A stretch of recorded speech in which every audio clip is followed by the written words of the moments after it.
দল ভাৰতীয় জনতা পাৰ্টিৰ পুৰণা মিত্ৰ। আমি যেতিয়া দলৰ দায়িত্বত নাছিলোঁ, মই বা কেশৱ মহন্ত ডাঙৰীয়া, তেতিয়াৰ পৰা ভাৰতীয় জনতা পাৰ্টিৰ লগত মিত্ৰতা আছে। চেগা চুৰুকাকৈ অলপ ব্ৰেক হৈছে, নোহোৱা নহয়। তথাপি 2016 চনৰ পৰা এতিয়ালৈকে ধাৰাবাহিকভাৱে আছে। মাজতে অলপ ব্ৰেক হৈছিল।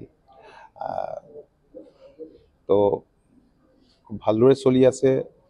ৰাজ্যখনৰ মাননীয় মুখ্যমন্ত্ৰী ডক্টৰ হিমন্ত বিশ্ব শৰ্মা ডাঙৰীয়াই দুয়োটা মিত্ৰ দলক লগত লৈ ৰাজ্যখনৰ সৰ্বাংগীন বিকাশৰ কাৰণে কাম কৰি গৈছে।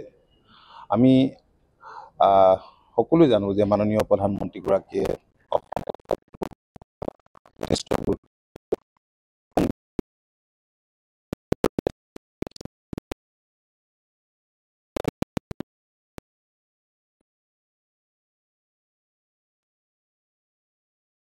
ৰাজ্যখনৰ বিকাশৰ কাৰণে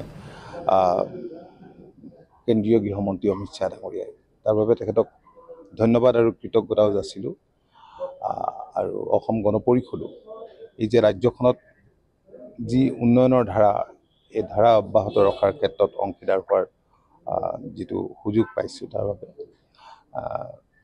তো আমি ভাবিছোঁ যে হয়, আপোনালোকে কোৱাৰ ধৰণে বেছি দিনটো যিহেতু নিৰ্বাচনলৈ নাই, ২৬ৰ নিৰ্বাচন আহি আছে, গতিকে আমি ভাবোঁ যে খুবেই ভাল হ'ব।